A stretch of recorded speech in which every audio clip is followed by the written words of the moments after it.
Looking Forward Our Way podcast addresses today's critical issues affecting adults in Ohio. We focus on issues that affect our money and our neighborhoods. Our expert guests are here to provide the information and resources needed to address those challenges. We are looking forward our way. Hi, this is Brett. Today we're going to explore one of the newest gems in our city, the Fran Ryan Center, part of the Columbus Recreation and Parks Department. Opened in January of 25, this center is a creative arts and wellness hub located just east of downtown Columbus for participants of all ages. And a very important added attraction is the new home of the Golden Hobby Shop. Let's welcome Kyle Farnbaugh, manager of the Fran Ryan Center. Kyle, thanks for joining us. Absolutely. Thank you so much for having me. I'm super excited to be here and share about this new awesome facility. Oh, we are so excited. And poor Kyle, I was like stalking him, trying to get a hold of him to do this podcast after going to one of the open house programs and absolutely falling in love with the shop. So we're really, really excited to have you here today. There are lots of programs, services, the beautiful artwork, everything that's going on at the center. But before we get into all of those details, we like letting our guests tell us about themselves. The audience wants to know more about you. You have a very interesting background, having done work in senior services early in your career. And I always love helping our young folks see the value in working in senior services. And boy, you are a poster boy for this career path. So thank you again for coming and tell us about you. Absolutely. Yeah. Thank you so much again. So again, Kyle Farnbaugh, Center Manager at the Fran Ryan Center. I actually grew up in Columbus. I went to Hilliard-Davidson and then went to Wittenberg University, where I got a degree in marketing and psychology, and then started my career at a senior service provider in Clark County, the Springfield area, if anybody's familiar with that. It's called Elderly United or United Senior Services. They've had a couple of name changes, but they are the primary senior service provider in Clark County. And so they would do Meals on Wheels, they would do transportation, they would do all some very similar things and common things that we see in the senior service area and industry. And I specifically started as an operations manager, moved into a program development role, took on aspects of marketing and community relations and different things like that. So I kind of touched and worked in a lot of different areas that allowed me to just kind of learn so much about kind of what it is like to work and specifically with seniors, right? It's a very unique population that we work and serve, and so starting there, it was a really interesting and cool place to start. It was not something what everybody else was doing, right? It was a great place to start. Again, lots of the opportunity for growth for me, which I was definitely looking for after graduating. Was kind of what paths kind of were in play. But I've always lived in Columbus, and so I was really excited by the opportunity to come back to Columbus and serve my community here. And things kind of just worked out that I applied and got the job at the Fran Ryan Center. So it's super exciting to be back. Do I remember correctly that you started in the position in Springfield as an internship?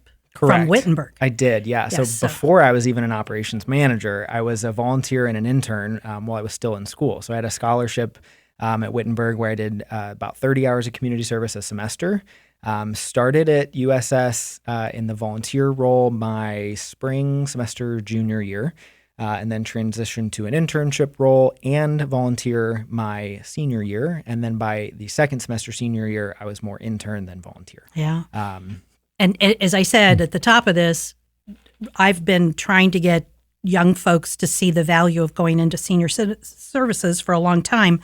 I was a career counselor at Ohio State, but also Kyle and I go to rival schools. I'm an Otterbein grad, and I still work with Otterbein students. Absolutely. And I keep saying, that's where the jobs are. Guess what?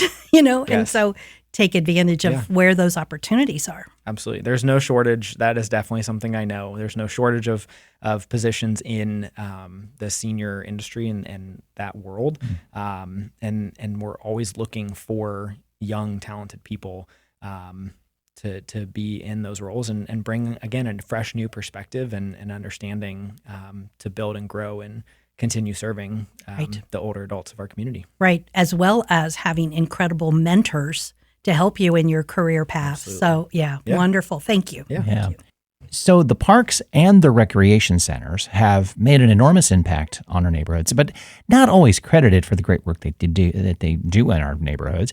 Can you give us a bit of an overview of the recreation centers, the parks, all the programs, and the successes that they've achieved? Yeah, absolutely. So there's some really great opportunities that we have here within our city, and one of the main focuses that we have is access for all. That means offering low to no cost programs for families, and no matter where you live or what your income is. There's opportunities to engage, learn, and grow, whether that's in a recreation facility, in a park, in a sports league, on one of our greenway paths. There's just so many great places and opportunities for people to prosper. So one of the really cool things, one of the things we do is we have a great youth development and youth programming division. So the VOICE program, in partnership with Columbus Public Health, has earned top honors for both National Recreation and Park Association and OPRA, which is the Ohio Parks and Recreation Association, for its work in breaking the cycle of violence and empowering youth. Our APPS Job Readiness Program took first place at OPRA, again, the Ohio Parks and Recreation Association, and was a finalist for the Governor's Award, helping teens build real-world skills and prepare for the future. And then just this week, we learned that the Fran Ryan Center, as well as Warner Woods Park, were recognized by Columbus Business Insider for Best Neighborhood Impact, which is really exciting. Great news. That's wonderful. Congratulations. Thank you. Yeah, we're very excited.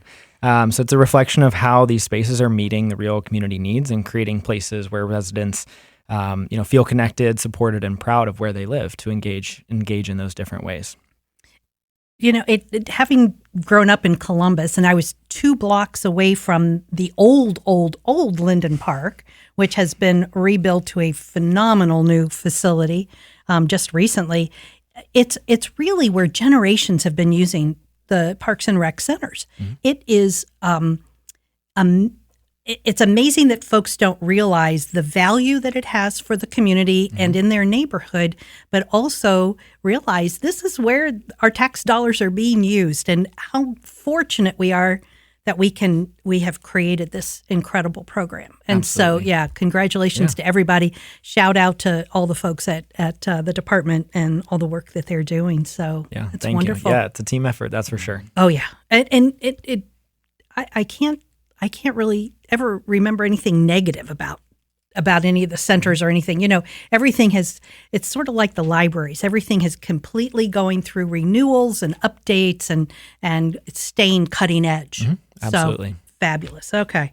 So the Fran Ryan Center has been under development for a while and just opened early this year. The mission is slightly different than the other centers and programs, and with a greater emphasis on an older clientele and on the arts. What is your vision and goals for the center? Yeah, absolutely. Like you said, it is unique, right? There's not really anything like or comparable to the Fran Ryan Center and what we have to offer. Within the department, we have similar buildings that do similar things and have some areas where we do overlap, like the Culture Arts Center overlaps in our creative arts and fine arts areas. And then we mirror and kind of reflect some of our community centers with having the wellness and the recreation and park space and things like that. But some of our goals and visions for the Fran Ryan Center are to create inclusive programming, again, access to all, primarily in the creative arts world, right? We have some really amazing facilities. We know that we have individuals in the Old Town East neighborhood where we're located that are well-established artists. We know we have a reach for newer artists. And so we really focus our programming around having opportunities for everybody, right? So we have beginning, intermediate, and advanced level programs. We want to continue building that artist community. And then again, our neighborhood and our community, the Old Town East area is one of my favorite places. I love being there to just go outside, walk around, and the community is there. They're interacting with us, and that's really exciting. So yeah. Cool. So there's so many specialized areas, like you mentioned, the art studios, along with rooms for fitness equipment. It's got to be a challenge to implement the programs and then create a balance to meet all the diversity that you're talking about and those needs. So how does the center differ from the other rec centers in its offerings and scheduling? And I guess there's probably some similarities as well too. Yeah, absolutely. Yeah. Like you said, it is challenging to programmatically make it work at times because we do a lot for a lot of different people and a lot of different generations and a lot of people that have different schedules. And I imagine they're very vocal about, can we do this, please? Yeah, absolutely. Which is what you want. I am always looking for feedback. Because, absolutely. Yeah, exactly. Yeah. So, things that are similar with what we do or what we have, we have an amazing fitness room. We have a great group fitness room. We have a community room that we use for programs and meetings, things like that. So a lot of those elements you're going to see in a community center. And then some of our specialized facilities and studios that we have within the building are going to mirror and be similar to what you might see at the Cultural Arts Center, or you might see an art room in a community center, things like that. So we have a wood shop. We have a lapidary studio, which is cutting and polishing stones and rocks. We have an amazing ceramic studio. We have the Model Railroad studio from the Martin Janus Center. Lapidary, woodshop, and Model Rail were all three studios that were at the Martin Janus Center and have made their transition over into this new facility, which is really exciting for them to have their new home here in the Fran Ryan Center. So we're really excited about that. And that's primarily just the first floor. Then you go upstairs and there's the digital art studio. There's the sewing and fiber art studio, stained and fused glass, painting and drawing. We have 2 expansion studios, general classrooms that we use for things. And so some of those elements are going to look similar again to the Cultural Arts Center or the Columbus Performing Arts Center, the 2 other arts facilities that we have in the department. But we mirror our schedules around how the arts section does it. And so we do 6 8-week programs per year. And our classes here at the Fran Ryan Center can be an hour long if there may be one of those kind of fitness or wellness, nutrition oriented, maybe a performance based class, playwriting, things like that. They can be all the way up to about 3 hours if there may be a weekly class that's meeting. Those are some of those ones that we're really working to build the skills and the techniques within a specific craft. And then we also offer one-time workshops. Sometimes they're 2-day workshops. You think about the wood shop; those are great opportunities. You need one day to kind of piece it together. You need the time for it to dry or finish curing or doing whatever it needs to do. And then the second day you go in and you do the finishing work, right? So a lot of our studios have opportunities that match and mirror really, again, like I said, the population that we serve. People have different schedules. And so it's important that we have flexible programming and opportunities and options for everybody. And so for us, that's sometimes weekly, it's one-time workshops, or it's, multi-week opportunities as well. Is it possible that a class would have a young person and an older person taking the class together? I think that's the value that this is bringing. For our audience, Fran Ryan is our matriarch of senior services in Central Ohio, but this center is not just for older adults. So you're going to have a mixture of people at different times of the day or early evening taking different programs. The Old Town East residents may only be walking in and using the exercise facility. Absolutely. But other folks are going to be driving from who knows where around town and be able to utilize the art studios or shop. Absolutely. Yeah. So we have, again, we focus on seniors and older adults during our daytime hours, which for us is primarily Monday through Friday, about 7 a.m. is when we open through about 4 or 5. And then about 5 o'clock, and on the weekends, we are open on Saturdays.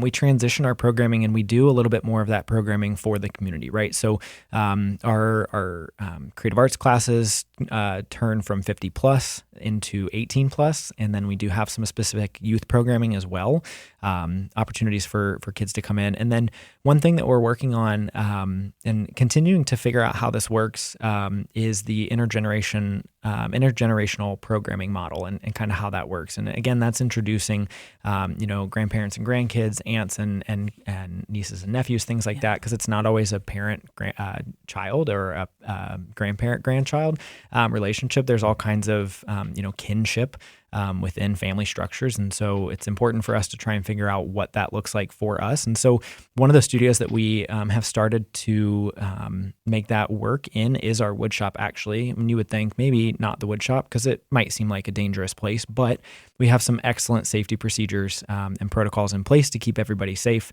And it's a great opportunity for, older adults to bring in their, children, grandchildren, nieces, nephews, whoever it might be, and experience and build and create something together, right? That's an amazing thing about the arts is we're creating together. We're building the sense of community. You might be creating something individual, but you're doing it in a community, which is so important. You bond over the smell of cut wood. You do. You do. There's just something about that. Absolutely. There really is. Turn it into a candle scent. Exactly. Or cologne. Absolutely. Think about, dads who help their kids do school projects, build a bird's nest. Every time I cut something, I think of my dad. Seriously. Yeah. So no. I think that this sort of reminds me of another podcast we did, and I'm not taking away anything from the Fran Ryan Center, but we had an opportunity to talk to the city manager of Upper Arlington, Steve Shoney, who, when they were building the new community center in Upper Arlington, and one of his goals was to make sure that there were touch points in the building where an older adult and a younger person were going to run together. And an older adult could kick a young adult's butt in some kind of sport. At the billiard table. He would say that. Yes. It was at the billiard table. I'm sure they have pickleball courts. There you go. Exactly. I've seen that plenty of times. Sure. But it really brought up then that our centers are really, they're not changing focus. I think their focus is growing to realize the value of intergenerational opportunities, because a lot of, when I was growing up 2 blocks from the Linden Park, I was within miles of all of my family, where today the kids don't have that. And so these are opportunities for younger folks to meet older folks in it's not really a positive setting. Absolutely. So, yeah. Where does the funding come from for the Rec and Park programs? And is the Fran Ryan Center funded the same way? I'm sure there's charges for participants for membership fees and such, but can you give us an overview of the center's participant fees and just how things are funded? Yeah, absolutely. So again, this tends to go back to one of my early answers, right? The access for all, right? So we want to make sure that we have opportunities for individuals at all stages of their life and at all income levels and access to things. And so we do have class fees and lab fees and things like that for some of our classes, but there are some really great opportunities that we have to lower that cost or make things free as much as possible. And so just like all the other recreation and parks facilities and centers and locations, we're just funded through city operational dollars, and revenue generated from program fees and costs. And so depending on what class you're signing up for, specifically in the Fran Ryan Center, it's going to determine what that price is going to look like. So it's different based on what you're signing up for. So, for example, some of our 50-plus classes are a reduced cost, right? We know that some of them might be on a fixed income, but they should still have that opportunity, and they do have that opportunity to participate in the things that they want to participate in. So we've got lower and reduced costs for 50-plus. And then if you're in a 18-plus class or in a youth program, there might be a slightly higher fee for some of that, but all within reason. Depends honestly on what studio you're in and how many hours you're essentially getting instruction hours is what we look at. So, say you're taking a 3-hour class, 8 weeks, that's going to be 24 instructional hours. So that's a decent chunk of time and space in that studio and in that room. And so that cost is kind of determined out of that. So that's how we determine class fees. And then one of the other things we do, have been tasked with here in this building is, again, allowing and not having any costs be prohibitive for individuals to participate. And so in some of these opportunities, specifically in creative arts, a lot of the fees come into place when you need to purchase the supplies to get started, right? So one of the things we do in our beginner level classes is we actually provide you with all the supplies for your class. So we talk with, maybe it's a part-time instructor or an independent contractor that's teaching the class, and we say, okay, what do you need to teach this class and be successful? And then we build that cost in with a lab fee. So whether that, if you're in ceramics, that includes maybe firing the kilns and purchasing the glaze and purchasing the clay and different things like that. So there's some fees in there.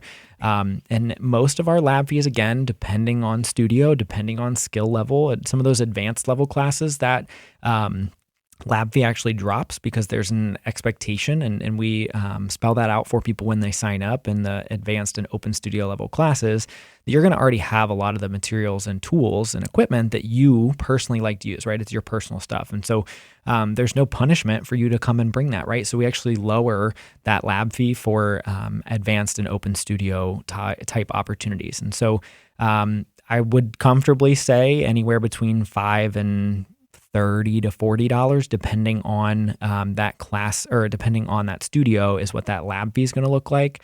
And then again, free all the way up to maybe $100 for something in the wood shop is roughly what we're going to be looking at. It's all a range and it's all dependent.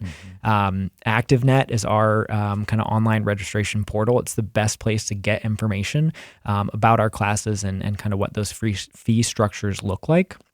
And then you're always welcome to give us a call in the building, which I can provide that information as we go for how to get in contact with us and ask questions, because we're always there and we're always looking for feedback. I just got feedback the other day about some pricing for some of our fitness and wellness opportunities, and we're going to take a look at that and make some adjustments that work for the community.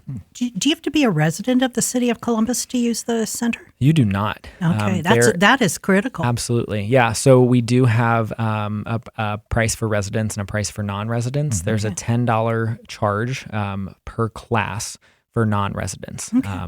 But it's again not cost prohibitive in most situations. Right, and with the notion that the folks who live in the city of Columbus have been paying for the centers and the programs and Absolutely. Services and through their taxes, so that certainly makes sense.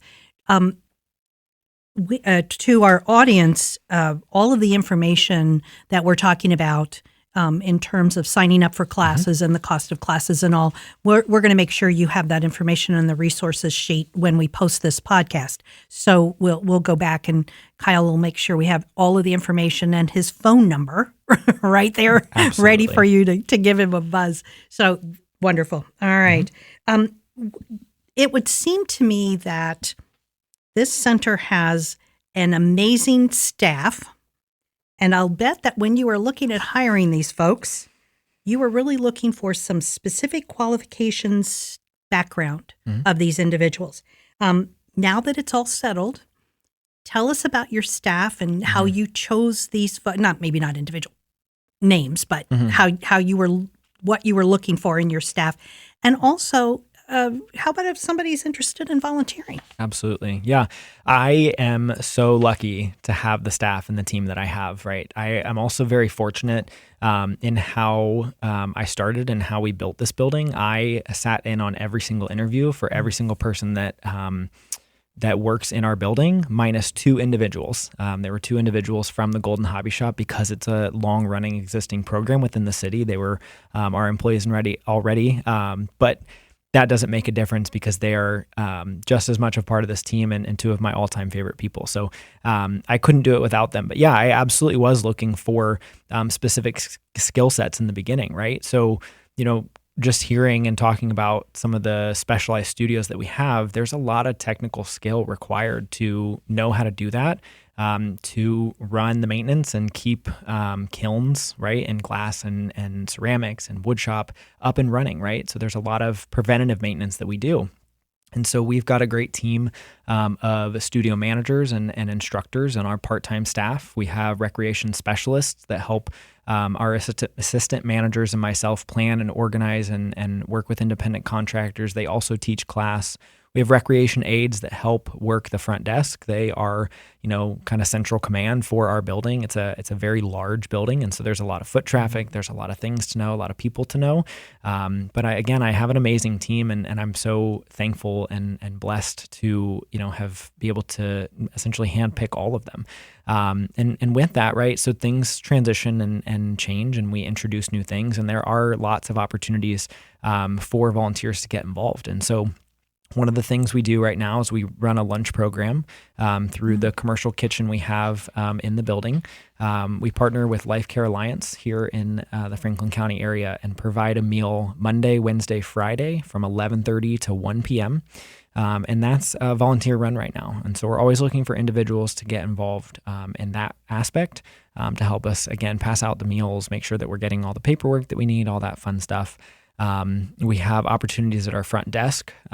We always like to have 2 people on the front desk at all times. Again, there's a lot of foot traffic, and so there's opportunities there to help check people in, answer the phone, do all kinds of different things there. We have opportunities for people to give tours, right? That's a really big thing in a brand new building is people love to come in and want to tour and see the different spaces that they have access to. And so we're always looking for individuals to give tours because unfortunately us individuals that are on staff don't always have ample time to do that, nor are we always in the building, right? Sometimes we've got to be off site for a meeting. I might just be talking about myself, but that's okay. We also have in the Golden Hobby Shop, that program does not run without volunteers. And so we are always looking for some amazing volunteers in that space. There's a wide range of different opportunities for people to participate there. So we have greeters, we have cashiers, we have stylists that go around and put out the product and style the store, make it look like a retail store. We have individuals that do intake with over 300 consigners in the program. There's a lot of individuals that come and drop off their items and we have to put it into the system and then we have to tag it and then we have to put it in the containers that take it out to the floor and all these different things. So there's lots and lots of opportunities there. And all of these volunteer opportunities, they are handled in ways that work with your schedule, right? So it doesn't have to be this, I'm always here on Wednesdays or I'm always here multiple days. It's, if you are only available once a month or once every other week or, once every quarter on a Thursday, we can make that work. We absolutely can make that work. And we're always looking for volunteers to come down and, engage and, again, help build that community that we're looking to build and we are building here at the Fran Ryan Center and Golden Hobby Shop. Wonderful. Well, let's stick with the Golden Hobby Shop because let's change gears. So that shop began in 1971. It's been in a few locations around downtown area. Now I think probably found a permanent home. It's a brand new space. Let's talk about the Golden Hobby Shop, its history, and the role it's played in the senior arts community. Yeah, absolutely. So like you said, the Golden Hobby Shop has been around for quite some time. They started in 1971 in partnership with CRPD, Columbus Recreation and Parks. And they sponsored the gift shop and have always housed them, right? So the first location that they ever had was actually on East Broad Street. It was before the German Village location. It was a very small space, but they expanded their inventory and membership, and then that's when they moved into the location here on 3rd Street in the German Village area, which was eventually purchased during COVID by St. Mary's. Who use it for their school now, which is wonderful. So at that time, they temporarily, knowing that at the time we were going to be building the Fran Ryan Center, they temporarily moved into the Columbus Performing Arts Center in the Discovery District. And then, now they're ultimately in their, like you said, permanent home at the Fran Ryan Center. So they are within our building. They have the same front door that we do. And so you might not drive up to the building and not be sure exactly where you're going to go, but you're going to go right in that front door. And then there's a door there to the left that'll take you right into their amazing space that they have. So the program obviously is an amazing program that engages our community and our seniors, our 50 plus community in there through socialization, through volunteerism, and all of those different things that we have for people to participate in. I can't say this enough. We can't do it without the volunteers. We do have 3 city staff that are all part-time that help oversee and advise in those operations and how that works.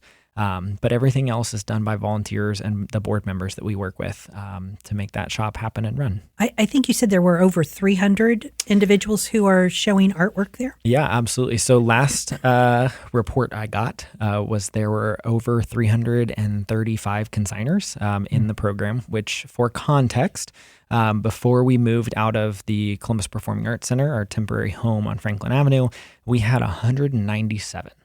You've almost doubled. So in 6 months, we have almost doubled our program enrollment in that program, which is amazing and exciting, and so many great new things have come into the shop and people are seeing and experiencing. But with that, comes a lot of challenges and trying to, make sure that everybody has the same opportunities to showcase their work and have people, have the opportunity to purchase that is really important. Right. And so, it's exciting to have that many, and we're looking forward to kind of what that continued growth looks like for the rest of 2025 and into 2026 and how that works for us. So you might need an annex here soon. We might. I mean, you would think we'd have lots of space in the facility to make that happen. But sometimes if they need to grow, I'm like, I really don't know where we would go. Yeah. But there's always a way. And if anybody can figure it out, Fran will be able to figure it out. I just gotta give her a good old call, and she'll help me come up with a creative solution. I'm sure she will. I was going to say, I bet you she's already 2 steps ahead of you. Yeah. You're right. Yeah, she is. So how is that whole program governed then? Is there an advisory group that helps you with the direction and future planning? And as we were just saying, it looks like you're going to be able to expand the number of artists. Absolutely, yeah. So from the beginning of the Golden Hobby Shop program, we have had a working board that helps us with that program. And so that board of directors helps oversee and run the day-to-day. They're the ones that set the intake policy, right? How many hanging items can you have? How many wreaths can you have, right? So these are all the different things that they help us establish in, and we work together to establish what those numbers are, again, to make it fair and work within the space that we have. But they are a group of, again, dedicated volunteers that also, work in the shop and help us, make this a successful operation. Yeah. So what's the process of an artist to follow? We put down the term individual, but I'm going to call it artist, to follow to get their artwork in the shop. I mean, does it include a fee? Plus, are they asked to volunteer as well because they have their artwork in the shop? Absolutely. Yeah. So there's the first thing we always encourage people to do is come visit us, right? Come see the space and come see, the space that we're working with and the space that you could, be involved with us. Speak with one of our volunteers or one of our staff members if you're looking to consign or volunteer or do both, right? Because you absolutely can do both. And so the way it looks right now, there is a fee, an annual fee that consigners have to pay the City of Columbus to participate in that program. If you're a City of Columbus resident, it's $25 for the year. If you're a non-resident, it's $30 for the year. And then from there, you are signed up to be a consigner. That's all you got to do. And then we will work to schedule an intake appointment with you.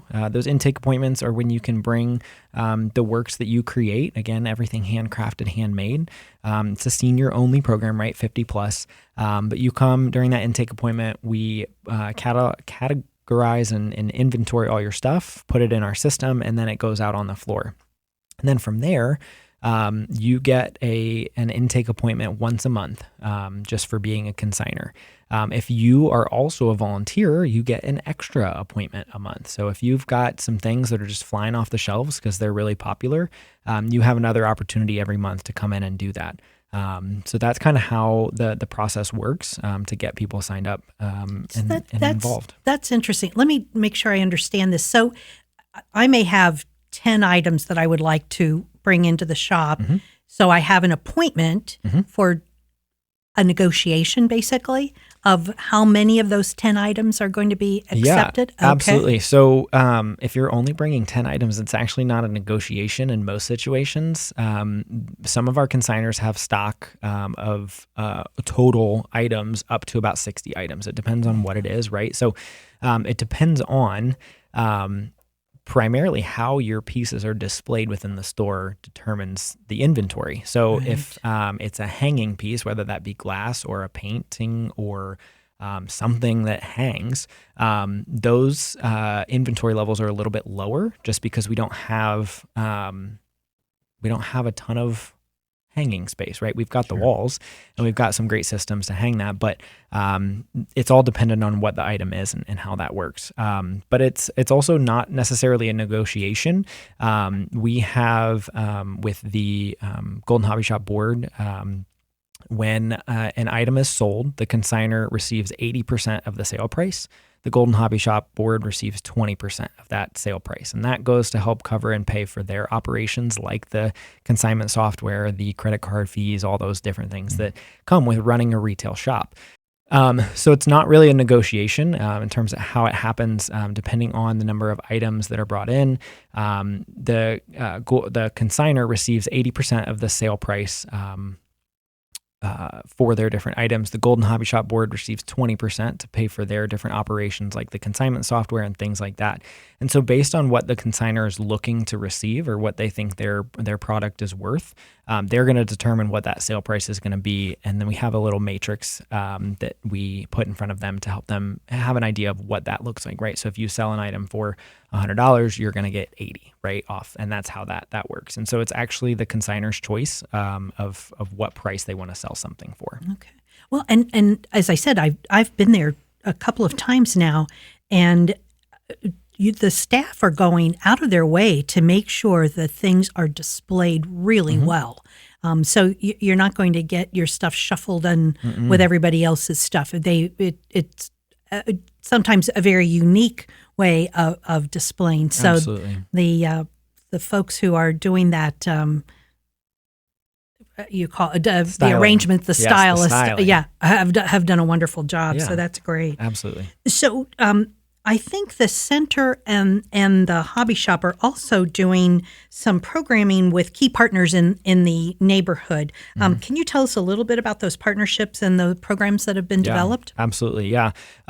We love being, again, like I said, in the Old Town East neighborhood. There's so much history in that community, and there's so many different opportunities for us to be involved with our community. And so one of the groups that we've been working with so far is the Old Town East Neighborhood Association. OTINA for short is what we call them.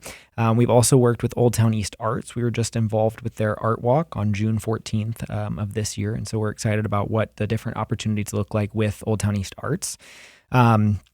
We are also involved with Experience Columbus, and so getting the word out there about this being a place for people when they come and visit the Columbus, whether it's for a convention or a conference or just to visit family. There's this is a great space to pick up souvenirs and different things for people to take back to their family and share and say, hey, like look what I got from Columbus. It's handmade. It's by seniors, and we're helping support their community. Right? We love local small business. Right?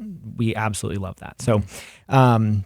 And then in terms of programming, we have different ways, again, outside of being a consignor for the community to come and experience and see the shop and everything that it has to offer. So coming up here shortly, we actually have a open house that we're going to be doing with cider and cookies from 11:30 to 3:30 on Saturday, September 27th, and Sunday, September 28th. Again, that's 11:30 to 3:30 at the Golden Hobby Shop. Our address, which I'll say out loud as well, is 865 East Capitol Street, Columbus, Ohio, 43205. And then if you don't have the opportunity to join us for the fall open house, we do have one of our annual sip-in shops. So this is a wonderful opportunity for people to come in. The price of admission is $1, and then you get to have a beverage while you are shopping. It's a great opportunity to pick up some gifts for the holidays and different things like that. But that is going to be on Friday, December 5th from 4 to 8 p.m. And again, that includes the $1 admission to get in with your beverage and just see all the different things in the store. When I was at the open house, we were sipping And it's so much more fun to shop when you're sipping. We do. I can imagine. We do love this event. We used to do it annually once a year, and it would always be in this December, kind of holiday time frame. And then moving into this new building, we were like, okay, this is a great opportunity. Let's do another. And so we did one around. It was actually shortly before Easter. Yes. A great opportunity to get maybe a gift for birthdays or anniversaries, different things like that. Again, they're really right off the theme of Christmas in July. Too. Oh, you could do, there, you could do the a third. You separate- can do a third that. one. Wow. Yes. There we go. Good. This Yeah. is great. This is great. I love it. We're good. Who We would are want good. a Christmas drink in July? Exactly. I'm sure we could come up with something refreshing. Exactly. Yeah. Yeah. Oh, something fun. yeah. Oh, absolutely. That's awesome. Absolutely. Yeah. And it's, again, you really have to go and experience it. I've looked at it online. I've seen the pictures and the videos, but just to walk in and see the level of artwork. This is not arts and crafts. This is true artwork. There's a You'll lot of be amazed. craftsmanship Yes, involved with it. absolutely. Absolutely. So talk about future plans that are underway, either for the center or the shop for the year of 26. Yeah, absolutely. So, being new in this facility and not knowing, when we opened this building exactly how our community was going to interact and involve in this space, 2025 has been a year of trying it and seeing how it goes. But we're really excited for what's to come later in 2025 and into 2026. And so we're going to continue to look at what those intergenerational programs look like to involve individuals of different generations. We will always have new class opportunities. One thing when it comes to our programmatic efforts is we are always willing to try something at least once, if not 2 to 3 times, because you never know if you're reaching the right population or the right audience for a program. It could also be a fluke based on time of the season of time of the year when we tried a different program or opportunity. People travel, people have different, life situations and schedules. And so we try things multiple times to see what works for our community. So, again, with us being so new, there's always something new that we're introducing and having people have the opportunity to try.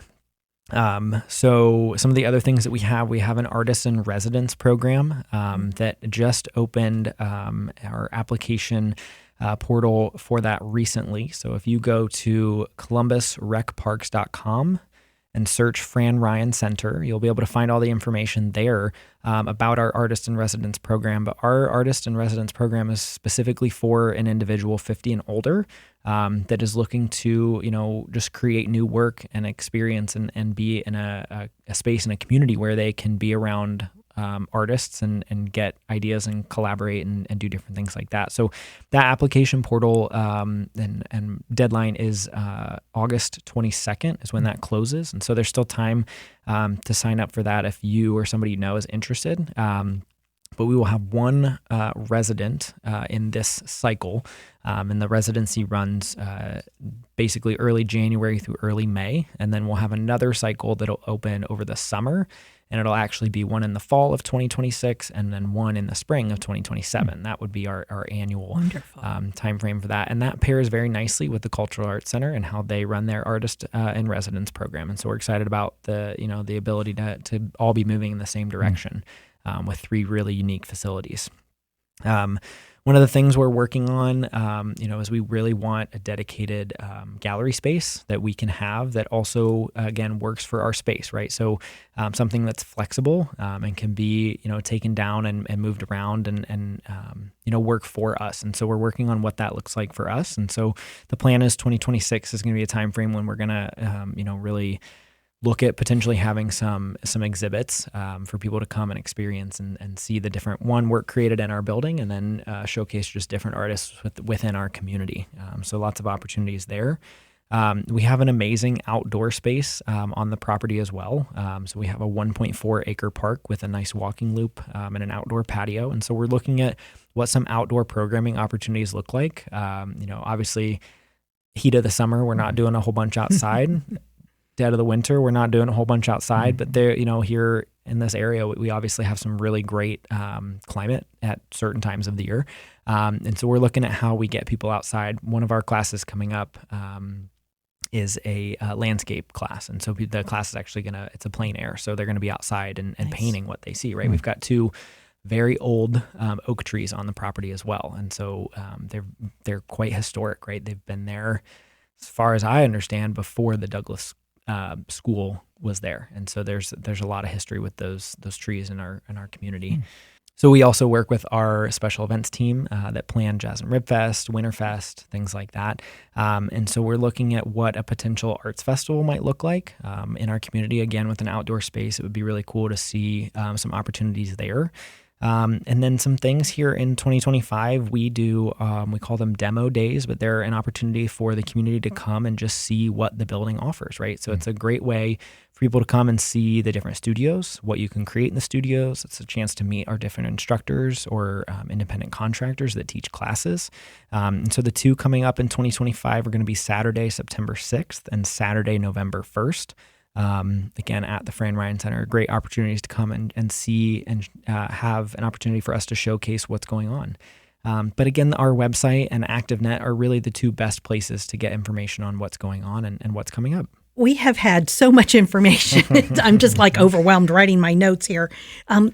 We always ask our guests for their last words of wisdom. And first, before we do that, I want to give another shout out to Fran Ryan and her family, who have contributed an amazing amount of time, effort, and expertise to our community, and particularly for the work that Fran's done in building senior services in Central Ohio, which has been critical. So hello and thank you to them all for that. I think it's really important to not just get this information out one time. So I guess what I'm saying to the audience, my words of wisdom for the audience is go and experience the center, go and shop at the shop, and make sure that you let your friends know, because this is really a hidden gem. And we want to make sure that this information gets out. So thank you for your time today and expertise, but give us your last words of wisdom. Yeah, absolutely. Well, I'm so thankful that I got to be here and talk with you guys about the Fran Ryan Center and everything that we have to offer. Like you said, we did cover a lot, and it's because there's a lot to do, one, within our building, and two, within Columbus Recreation and Parks in general, and what we do to serve our community. And so I'm really excited to continue sharing with our community what that is. But one of the things that I have really had to embrace within this role and within this new building is just taking a step. I often call it a messy step because it doesn't have to be perfect. It doesn't have to be the end product. It doesn't have to be this, truly ready for the public to see. But it's all about taking that step and taking that initiative, and that's what a lot of what I've done this first year. I'm about to celebrate 1 year with CRPD here, coming up in August, and so it's amazing to see the progress that we've made within this building. Where we were a year ago when I started and where we are now feel like two completely different locations and places and times, and it's really just amazing. And so I'm always reminding myself that that it's important to keep making those steps forward and keep making that progress. And so again, I often remind myself that it's a messy step because it's never perfect. But that's okay, because you've got a lot of folks around you who are supporting the effort, and a lot of folks who are truly interested in going to say, hey, why don't we do this? Hey, why don't we do this? Absolutely. So suggestions and opinions are critical. Absolutely. So wonderful. Thank you so much. Yeah. Well, many thanks to our expert guest, Kyle Farnbaugh. He is the manager of the Fran Ryan Center, part of the Columbus Recreation and Parks Department. He joining us today. Yeah. Listeners, thank you for joining us. You're going to find the contact information and resources we've discussed in the podcast in the show notes and on our website at lookingforwardourway.com. And we are looking forward to hearing your feedback on this or any of our other podcast episodes. The views and opinions expressed by the experts interviewed on this podcast are their own and don't necessarily reflect the views of the podcast hosts or any affiliated organizations. The information provided in these interviews is for general informational purposes only and should not be considered as professional advice.